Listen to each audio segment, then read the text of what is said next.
উফ, দাঁতে কি ব্যথা, ঘুরে যাচ্ছে মাথা। জানো এটা এতদিনে আমার ঠিক হয়ে যাওয়ার কথা। পোকা হয়েছিল দাঁতে, ক্লিনিক এলাম সাথে সাথে, বললো দাঁত আপনার তুলতে হবে, ব্যথা হয় না আমার হাতে। ভাবলাম তুলতেই যখন হবে লাভ কি দেরি করে, তবে আজকেই তাহলে তুলে নি, আবার কবে কি সময় হবে। সে আমাকে করে কাত, দুজনে দুদিকে ধরে হাত, দাঁত আমার তুলে নিল, আমাকে করে চিৎপাত। দাঁত তোলার পরে গিয়ে দেখি ঘরে খারাপ দাঁতটার পাশেরটা তুলে দিয়েছে। কেমন বলো তো রাগ ধরে। বললাম ডাক্তার এটা কি হলো, তুমি দেখে বলো, পোকা দাঁতটা রেখে দিয়ে তুলে দিচ্ছ পাশের গুলো। এখান থেকে দেখা যাচ্ছে পোকাগুলো মজা পাচ্ছে, ভালো দাঁতটায় দাঁড়িয়েই তো পাশের দাঁতটাকে খাচ্ছে।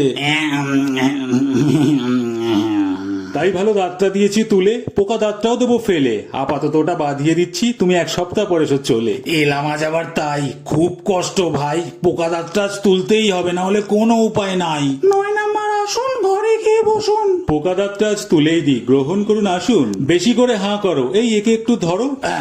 পোকা দাঁতটা সেই তুলেই দিলাম, দাঁতটা কিন্তু বেশ বড়।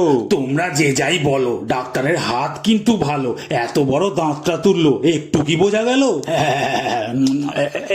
এ বাঁধানো দাঁতটা নাই, ভাবছি আমি তাই, বাঁধানো দাঁতটাই তুলে দিয়েছে, তাই বলি লাগলো না কেন ভাই?